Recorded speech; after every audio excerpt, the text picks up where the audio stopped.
एक दिन जब हरिया अपने चाक पर मिट्टी से एक बड़ा मटका बना रहा था, तब एक गांव का एक युवक वहां पर आया। अरे भैया, राम राम। अरे भैया, मुझे एक मटका दे दो। सुना है आपके बनाए हुए मिट्टी के बर्तन बहुत टिकाऊ होते हैं। लाओ भैया, दे दो। हाँ। जरूर जरूर जरूर भैया, तुम बैठो, मैं तुम्हें सबसे अच्छा मटका दूंगा। अच्छा ये बताओ, तुम्हारे घर में मटका पानी रखने के लिए चाहिए या किसी और काम के लिए? अरे भैया, मटका तो पानी रखने के लिए ही चाहिए। अरे गर्मी के मौसम में ठंडे पानी पीने का आहा मजा ही कुछ और है। दिखाओ भैया, बढ़िया वाला मटका दिखाओ। हरिया फिर अपनी झोपड़ी के अंदर जाकर एक बड़ा और मजबूत मटका लेकर आता है। ये लो भैया, ये मटका बहुत बढ़िया है। इसे बनाने में मैंने सबसे अच्छी मिट्टी का इस्तेमाल किया है। अगर इसे ठीक से संभालोगे तो ये कई सालों तक चलेगा। हाँ, बहुत बढ़िया भैया, बहुत बढ़िया। सचमुच आपके बनाए हुए बर्तनों का कोई जवाब नहीं है। अच्छा, अब ये बताओ कितने पैसे दूं इसके? भैया, 20 रुपया हुआ है आपका। 20 रुपया? हाँ, ये तो बहुत सस्ता है भैया। इतना अच्छा मटका इतने कम पैसे में, ये कैसे? अरे भैया, ये मेरा काम है। मैं जो बनाता हूँ वो दिल से बनाता हूँ। पैसे तो सिर्फ काम का हिस्सा है। हाँ, क्या बात है, क्या बात है, क्या बात। आप सचमुच बहुत अच्छे इंसान हैं भैया। मैं हमेशा आपके पास ही आऊंगा। चलिए, राम राम। फिर वो व्यक्ति पैसे देकर वहां से चला जाता है। एक दिन अचानक से राजा को हरिया के बारे में पता चला। राजा ने सैनिकों की मदद से हरिया को महल बुलाया। हरिया, तुम्हारे बारे में बहुत सुना है। गांव में तुम्हारे बनाए बर्तनों की बहुत तारीफ हो रही है। मुझे ये जानकर बहुत खुशी हुई कि तुम इतने कुशल कुम्हार हो। धन्यवाद महाराज। मैं तो बस अपनी मेहनत और कला के जरिए लोगों की मदद करने की कोशिश करता हूँ, और बस भगवान की कृपा है। ठीक है, ठीक है। तो मैं चाहता हूं कि तुम मेरे लिए एक ऐसा कलश बनाओ जो राजमहल की शोभा बढ़ाए। ये कलश ना केवल सुंदर हो, बल्कि वो सबसे अनोखा भी हो। हाँ जी महाराज, जी जी। ये तो मेरे लिए बहुत बड़े सम्मान की बात है कि आपने मुझ पर इतना विश्वास किया। मैं पूरे मेहनत से काम करूंगा ताकि मैं आपकी अपेक्षाओं पर खरा उतर सकूं। धन्यवाद महाराज, धन्यवाद। ठीक है, ठीक है, ठीक है। मैं तुम्हें 1 सप्ताह का समय देता हूं। बढ़िया काम करके दिखाओ। ठीक है महाराज, ठीक है, ठीक है। मैं 1 सप्ताह के भीतर आपकी अपेक्षाओं पर खरा उतरने की पूरी कोशिश करूंगा। धन्यवाद महाराज, धन्यवाद। धन्यवाद। फिर हरिया खुश होकर अपने घर की ओर निकल पड़ा। हरिया महल से लौटने के बाद फिर से अपने काम में लग गया। उसने दिन रात मेहनत की और एक ऐसा कलश बनाया जिसे देखकर हर कोई दंग रह जाए। अगले दिन हरिया वो कलश लेकर महाराज के पास जाता है। वाह वाह वाह वाह हरिया, वाह! अरे ये तो सचमुच अद्भुत है। अरे तुम्हारी कला की जितनी तारीफ की जाए उतनी कम है। तुमने तो जो काम किया है, वाह वाह वाह वाह वाह, क्या बात है। वाकई में शानदार है, शानदार। धन्यवाद महाराज, आपको ये मेरी बनाई हुई कलश पसंद आई। यही मेरे लिए बस बहुत बड़ी बात है।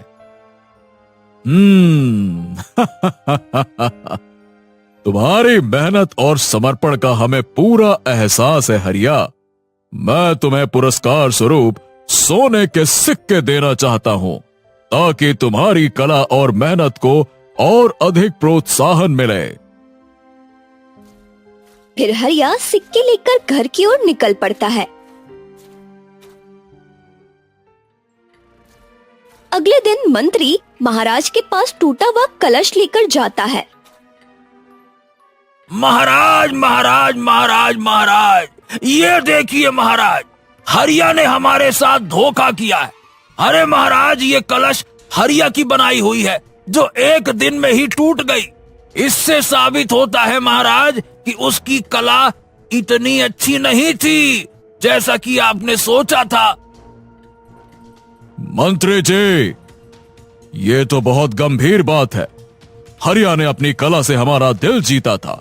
अगर उसने सच में धोखा दिया है तो ये सहन नहीं किया जाएगा। लेकिन हमें जल्दबाजी में कोई निर्णय नहीं लेना चाहिए। पहले मामले को गहराई से समझना चाहिए। अरे महाराज, मैं हूं ना, मैं समझाता हूं आपको।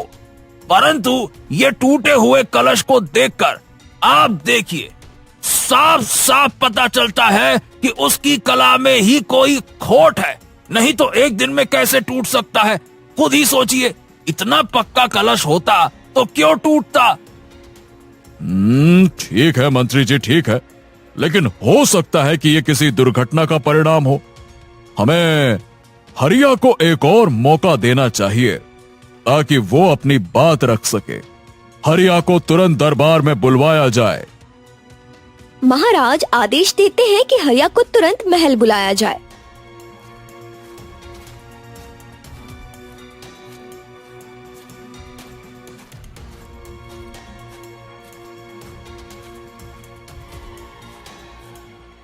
महाराज की जय हो, महाराज की जय हो। महाराज, आपने मुझे बुलवाया। हरिया, तुमने हमारे साथ धोखा किया है। तुम्हारी कलश एक दिन में ही टूट गई। तुम तो कह रहे थे कि तुम्हारी कलश बहुत मजबूत होती है। ये क्या है? ये तो टूट गई। महाराज, क्षमा करें, मुझे ये सुनकर बहुत दुख हुआ। मैंने वो कलश पूरी मेहनत और ईमानदारी से बनाई थी। अगर वो टूट गई है तो जरूर कोई और वजह होगी। मैं आपसे प्रार्थना करता हूं महाराज कि मुझे अपनी बात रखने का मौका दीजिए। ठीक है हरिया, मंत्री जी ने ये टूटा हुआ कलश हमें दिखाया और ये कहा है कि तुम्हारी बनावट में ही खोट है और उसी का परिणाम है कि कलश टूट गई। अब तुम बताओ, क्या तुम्हें इस पर कोई सफाई देनी है? महाराज, मैं दावे के साथ कह सकता हूं कि मेरी कलश इतनी कमजोर हो ही नहीं सकती। अगर ये टूट गई है तो ये जानबूझकर भी किया जा सकता है ना। मैं विनती करता हूं कि इस कलश के टूटने की जांच की जाए। मुझे अपनी कला पर पूरा विश्वास है। ठीक है, मैं जांच करवाता हूं। मंत्री जी, आप इसके बारे में कुछ कहना चाहते हैं? महाराज महाराज महाराज, मुझे तो ये टूटे हुए कलश के अलावा कुछ नहीं पता। सीधी बात, अगर हरिया कहता है कि जांच की जाए तो ये आपकी इच्छा है। मंत्री जी, यह मामला ईमानदारी और मेहनत से जुड़ा हुआ है। हमें इसकी अच्छी तरह से जांच करनी होगी। गुप्तचर को बुलाया जाए। राजा ने तुरंत गुप्तचर को बुलाया। गुप्तचर, इस टूटे हुए कलश की जांच करो और सच्चाई का पता लगाओ। यदि यह हरिया की गलती है तो उसे सजा दी जाएगी, लेकिन अगर यह किसी षड्यंत्र का हिस्सा है तो दोषियों का पता लगाओ, दोषियों को दंड दिया जाएगा। जैसा आपका आदेश महाराज, मैं तुरंत जांच शुरू करता हूं। गुप्तचर ने कलश के टुकड़ों का निरीक्षण किया। उसने पाया कि टुकड़ों पर कुछ रासायनिक निशान थे जो सामान्य मिट्टी के बर्तन पर नहीं होते। हरिया, क्या तुमने अपने कलश में कोई रसायन मिलाया था? नहीं, मैं हमेशा शुद्ध मिट्टी का इस्तेमाल करता हूं साहब। महाराज, ये कलश जो है ये जानबूझकर तोड़ा गया है। इसमें एक विशेष रसायन डाला गया जिससे कि ये कमजोर हो गया। ये हरिया की गलती नहीं हो सकती है। तो गुप्तचर, तुम ये बता सकते हो कि ये सब किसने किया? महाराज, मैं एक बार राज्य के सभी कमरे की तलाशी लेना चाहता हूं। शायद वहीं से हमें कुछ सुराग मिल जाए। ठीक है गुप्तचर, तुम्हें मेरी अनुमति है। हर कमरे की तलाशी लो और इस षड्यंत्र की जड़ तक पहुंचो। बस तुम जल्दी से दोषी को मेरे सामने लेकर आओ। जैसा आपका आदेश महाराज, मैं तुरंत सभी कमरों की तलाशी करता हूं। गुप्तचर ने महल के हर कमरे की बारीकी से तलाश शुरू की। तभी उन्हें मंत्री के कक्ष में एक छोटी शीशी मिली जिसमें वही रसायन था जो टूटे हुए कलश पर पाया गया था। महाराज ये देखिए, ये रसायन मंत्री जी के कक्ष से मिला है। ये वही रसायन है जिसे कलश कमजोर करने के लिए इस्तेमाल किया जाता है। मैंने इसकी पुष्टि के लिए इसे टूटे हुए कलश के निशान से मिलाया है। दोनों एक ही है महाराज, ये देखिए। मंत्री जी, ये क्या है? क्या ये सब तुमने किया है? महाराज, ये सरासर झूठ है। अरे मुझे नहीं पता कि ये रसायन की शीशी मेरे कमरे में कैसे आई। मुझे लगता है कि ये किसी ने मुझे फंसाने की साजिश के लिए ये शीशी मेरे कमरे में रखी होगी। महाराज, मैंने मंत्री जी के सेवक हरि से भी पूछताछ की। उसने कबूल किया कि मंत्री जी के कहने पर उसने ये रसायन बाजार से खरीदा और कलश पर लगवाया। मंत्री जी, तुमने अपनी ईर्ष्या के कारण न केवल हरिया जैसे ईमानदार कारीगर का नाम खराब किया, बल्कि हमारे विश्वास को भी ठेस पहुंचाई है। महाराज, क्षमा करें, मुझसे गलती हो गई। कृपया मुझे क्षमा करें, बहुत बड़ी गलती हो गई। तुम्हारी यह गलती क्षमा योग्य नहीं है। तुम्हें राज्य की सेवा करने का अवसर दिया गया था और तुमने उसका दुरुपयोग किया। तुम्हें तुरंत पद से हटाया जाता है और कारावास की सजा सुनाई जाती है। सैनिकों! राजा ने मंत्री की करतूतों के लिए उसे कड़ी सजा सुनाई ताकि ऐसा कृत्य भविष्य में कोई और ना कर सके। हरिया, तुमने ईमानदारी और मेहनत से हमें यह सिखाया कि कभी भी किसी पर शक नहीं करना चाहिए। तुमने अपनी कला से न केवल हमारा दिल जीता, बल्कि तुमने हमें सच्चाई का रास्ता भी दिखाया। राजा की न्यायप्रियता और हरिया की सच्चाई ने ये साबित कर दिया कि अच्छाई और ईमानदार के सामने कोई षड्यंत्र टिक नहीं सकता।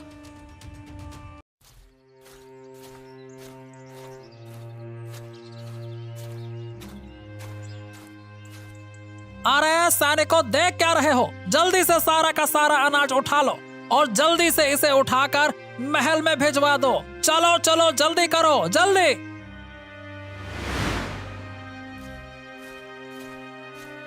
मंत्री जी, आप ये क्या कर रहे हैं? ये तो मेरे पूरे साल की मेहनत है। ये तो अन्याय है, सरासर अन्याय। सुन, ये राजा की आज्ञा है, कोई अन्याय नहीं। इतना ही नहीं, कान खोल के सुन ले, राजा ने यह भी बोला है कि अब से सारी जमीन भी राजा की है। समझा क्या? राजा की है। क्या मंत्री जी, मेरे पास इस जमीन के अलावा कुछ नहीं है। मैं अपना परिवार कैसे चलाऊंगा? अरे मैं वो सब नहीं जानता, तुम क्या करोगे क्या नहीं करोगे। सीधी बात है, तुम्हें जो भी कहना है वो राजा के पास आकर कहना, समझे? हे ऊपर वाले, ये कैसा न्याय है? हमारे साथ इतना अन्याय क्यों? हमारे राज्य का राजा इतना कठोर क्यों है? इस तरह राजा गरीब लोगों का शोषण करके उससे सारा माल हड़प लेता था। राज्य में सभी लोग राजा से परेशान थे। महाराज, हमारा विवाह हुए कई वर्ष हो गए, लेकिन अभी तक हमें संतान का सुख नहीं मिला है। हाँ महारानी, हमें भी ये चिंता सता रही है कि हमारे राज्य का अगला उत्तराधिकारी कौन होगा। पता नहीं महाराज, हमारे भाग्य में संतान का सुख है भी या नहीं। मैंने कई बार भगवान से प्रार्थना की है, पर अब तक कोई फल नहीं मिला। महारानी, भाग्य और कर्म दोनों ही हमारे जीवन में महत्वपूर्ण भूमिका निभाते हैं। मैं जानता हूं कि तुमने पूरी निष्ठा से प्रार्थना की है, परंतु शायद अभी हमारा उचित समय नहीं है। हमें धैर्य रखना होगा। लेकिन महाराज, क्या हमारी प्रजा भी इसी धैर्य को समझेगी? वे भी तो उत्तराधिकारी की प्रतीक्षा कर रहे हैं। कहीं हम उनके विश्वास को खो न दे। हाँ, मैं तुम्हारी चिंता समझता हूँ महारानी, पर चिंता करने से कुछ नहीं होगा। मैं इसका कुछ न कुछ उपाय जरूर निकालता हूँ। उसी राज्य में मगन अपनी पत्नी के साथ रहता था। मगन बहुत ही गरीब था। मगन छोटी मोटी चोरी करके अपना जीवन चलाता था। आज तो आपको कुछ न कुछ चोरी करके लाना ही होगा। घर में जो भी खाने का सामान था वो सब खत्म हो गया है। मैं जानता हूँ भाग्यवान, लेकिन अब हालात ही ऐसे हो गए हैं कि चोरी करना भी आसान नहीं रहा। अगर आज भी कुछ नहीं लाए तो हमें भूखे पेट ही सोना पड़ेगा। तुम चिंता ना करो। अब चाहे कुछ भी हो, मैं खाली हाथ तो नहीं लौटूंगा, ठीक है?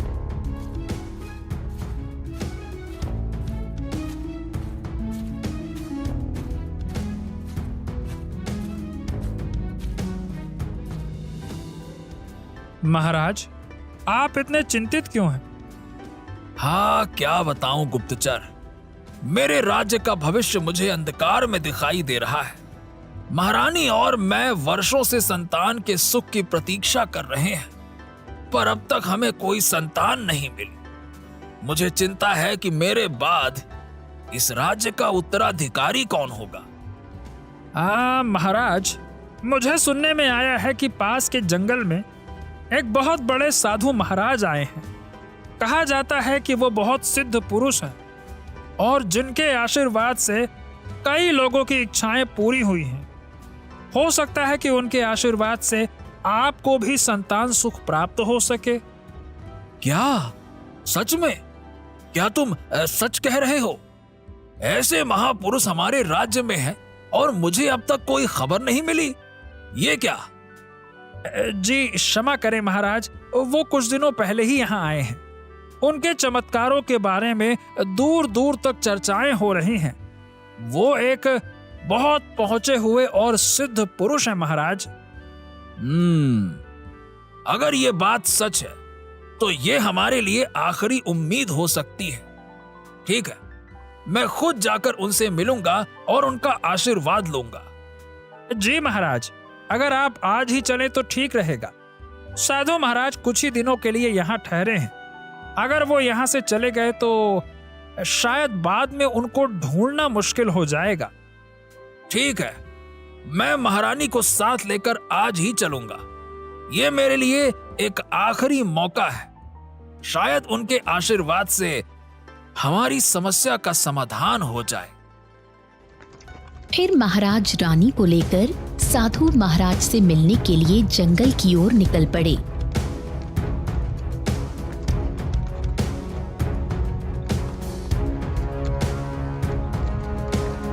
कुछ देर बाद उन्हें वो साधु महाराज मिल जाते हैं।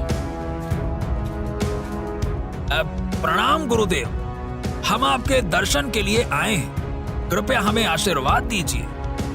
कहो राजन, यहाँ क्यों आना हुआ? गुरुदेव, हम बहुत समय से संतान सुख की प्रतीक्षा कर रहे हैं, परंतु अब तक हमें कोई संतान प्राप्त नहीं हुई है। इस कारण हमारा मन व्यथित रहता है और राज्य का भविष्य भी अनिश्चित है।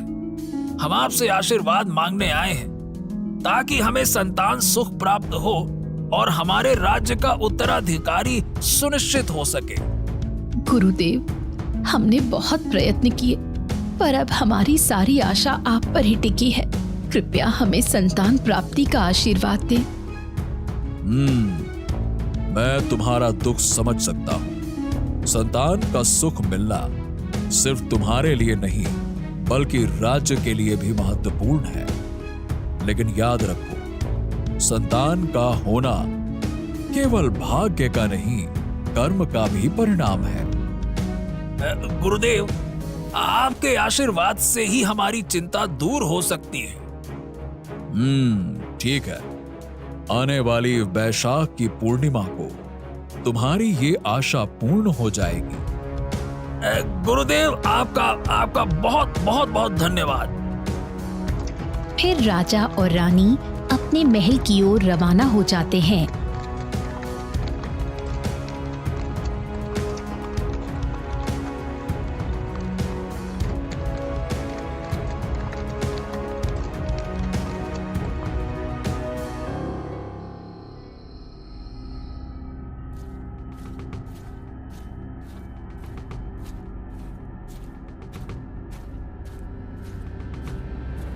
महाराज, आप परेशान मत होइए, अब वैद्य जी आ चुके हैं।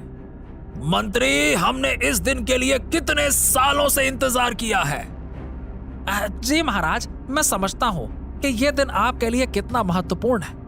तभी वैद्य जी कमरे से बाहर आते हैं।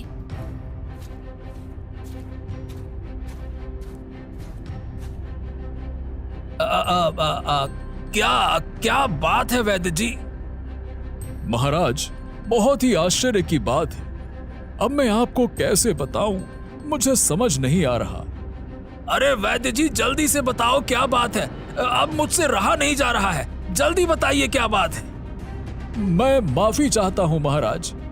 रानी ने एक पत्थर की कन्या को जन्म दिया है। ये बड़ा ही आश्चर्य की बात है। क्या कहा आपने? एक पत्थर की कन्या? अरे वैद्य जी, क्या आप हंसी ठिठोली कर रहे हैं? ये कोई असाधारण घटना नहीं है। मैं भी अपने जीवन में पहली बार ऐसा देख रहा हूं।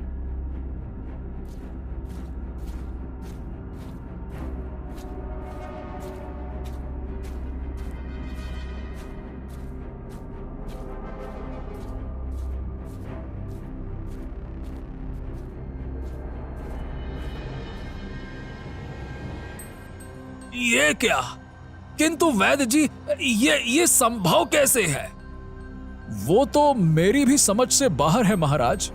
ये सब ऊपर वाले की लीला है। मैं और आप इसमें क्या ही कर सकते हैं। जैसे ही रात होती है, मगन चोरी करने के लिए राजमहल में आता है। हाँ, ये गुड़िया बड़ी कीमती होगी, वरना रानी अपने साथ थोड़ी ना रखती। हाँ, चलो चलो, ये ले चलता हूं।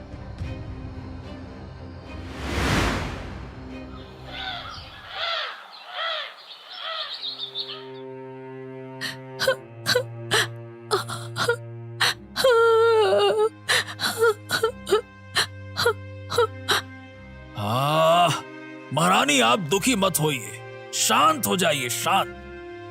सुनिए महाराज, आप हर घर में सैनिक भेजिए हमारी गुड़िया को ढूंढने के लिए। मेरी गुड़िया कहाँ होगी? महारानी, कृपया आप शांत हो जाइए। हम आपकी गुड़िया को हर हाल में ढूंढेंगे, आप बस धैर्य रखिए। महाराज, मेरी गुड़िया बहुत खास है। वो एक पत्थर की कन्या है, लेकिन मेरे लिए वो मेरी संतान है। मुझे उसकी चिंता हो रही है। तभी वहां पर मंत्री आता है। महाराज, महाराज, महाराज, प्रजा विद्रोह कर रही है। वो कह रही है कि इस बार कर कोई नहीं दे पाएगा। इस बार बारिश होने के कारण सारी फसल नष्ट हो गई है। ओहो, तो इसमें मैं क्या करूं? सीधी बात है, मुझे किसी भी हाल में कर चाहिए, मतलब चाहिए।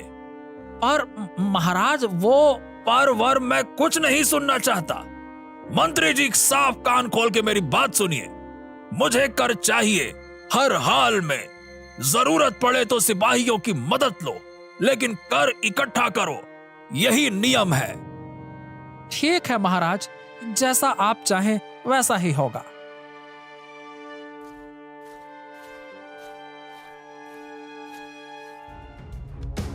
अरे ये क्या?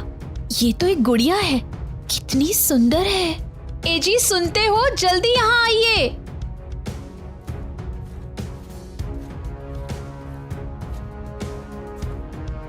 क्या हुआ भाग्यवान, क्या हुआ? अरे ये बच्ची कहां से आई? वही तो सोच रही हूँ मैं, आप इस बच्ची को चुरा कर लाए हैं? क्या? मैं बच्ची क्यों चुराऊंगा? अरे तुम्हारा दिमाग खराब हो गया है क्या? अरे हम दोनों अपना पेट भर नहीं पा रहे हैं, बच्ची को क्यों लाऊंगा? अच्छा, तो आप चोरी में क्या क्या सामान लाए थे? अरे मैं तो सिर्फ एक मोती का हार और पत्थर की गुड़िया लाया था, बस। इसका मतलब वो पत्थर की गुड़िया ही बच्ची बन गई।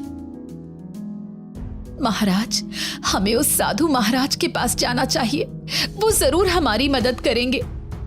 हाँ महारानी, तुम्हारी बात बिल्कुल सही है। राजा और महारानी फिर से साधु महाराज से मिलने के लिए जंगल की ओर निकल पड़े।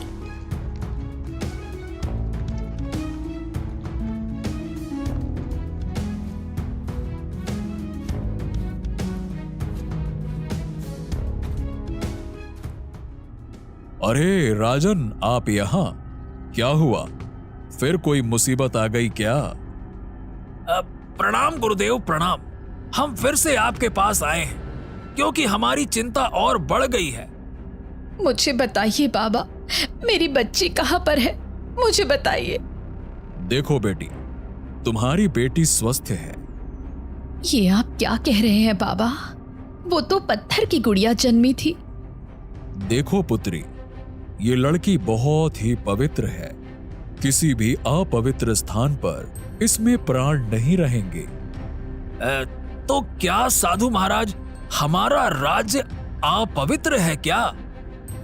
देखो राजन, तुम्हारे राज्य में बहुत सारे लोगों की बद्दुआ फैली हुई है, इसीलिए वो स्थान उसके लायक बिल्कुल नहीं है। बल्कि उस चोर के घर में। क्या? उस चोर के घर में क्या महाराज? बताइए।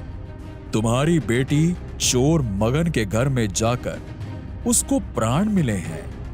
क्या? पर साधु महाराज, ये चोर कैसे पवित्र हो सकता है? वो तो चोर है।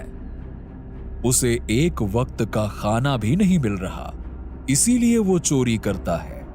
पर वो दिल का बहुत साफ है, वो सभी गरीब लोगों की मदद करता है। तो गुरुदेव, अब मैं क्या करूं? जब तक तुम्हारा महल पवित्र नहीं हो जाता, तब तक राजकुमारी को महल में मत लाना, वरना वो पत्थर की गुड़िया बन जाएगी, याद रखना। तो गुरुदेव, आप ही बताइए कि मैं कैसे अपने महल को पवित्र करूं? राजन, पवित्रता बाहरी वस्तुओं और धन दौलत से नहीं आती। तुम्हारे महल की दीवारें सोने की हो, परंतु जब तक तुम्हारे राज्य में अन्याय, दुख और असंतोष फैला रहेगा, तब तक वो अपवित्र ही रहेगा। तो गुरुदेव, मुझे क्या करना चाहिए? राजन, अपने प्रजा का ध्यान रखो। जिनके पास भोजन नहीं है उन्हें भोजन दो, जिनके पास घर नहीं है उन्हें आश्रय दो, और सबसे महत्वपूर्ण, अन्याय और शोषण को समाप्त करो।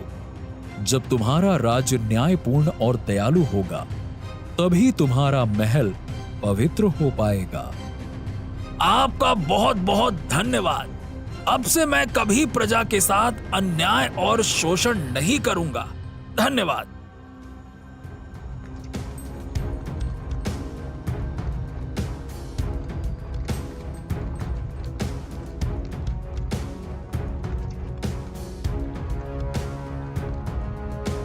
मंत्री जी, अब से हमारे राज्य में कोई भी व्यक्ति दुखी या भूखा नहीं रहना चाहिए। जिनके पास खाने के लिए अनाज नहीं है, उन्हें हमारे महल से अनाज दिया जाए। ठीक है, आज से ये लागू किया जाए। क्या? जी महाराज, मैं तुरंत इसकी व्यवस्था करता हूं।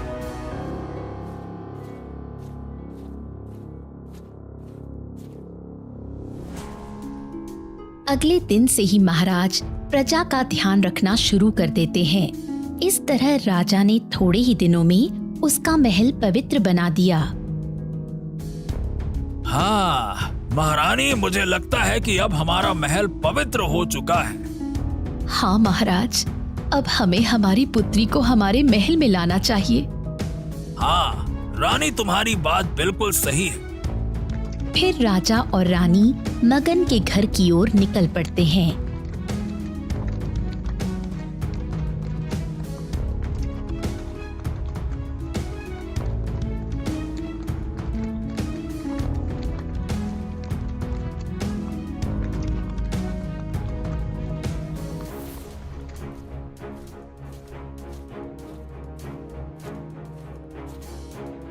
अब महाराज, आइए आइए महाराज, ये मेरे लिए बड़ा सम्मान है कि आप मेरे घर पधारे।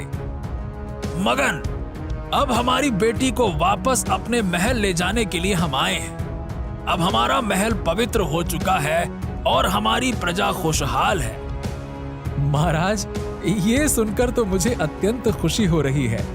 आपकी कृपा से आपकी प्रजा अब सुखी और संतुष्ट है, और ये मेरे लिए भी गर्व की बात है कि आपकी बेटी मेरे घर में सुरक्षित रही। फिर राजा राजकुमारी को लेकर महल चले जाते हैं।